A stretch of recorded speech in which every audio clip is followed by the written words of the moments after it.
আবার বিশ্বনবী বলতেন সূরাতুল ইখলাস সাধারণ সূরা না, এটা সুলুসুল কোরআন, 1/3 অফ দা বুক, কোরআনের 3 ভাগের 1 ভাগ।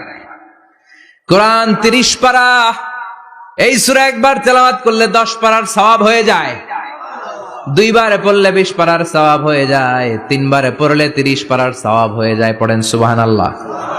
1/3 এই পুরো কিতাবের 1/3, 1/3 অফ দা বুক সুলুসুল কোরআন, একবার পড়লে 10 পারা, 2 বার পড়লে 3 বার পড়লে 30 পারা।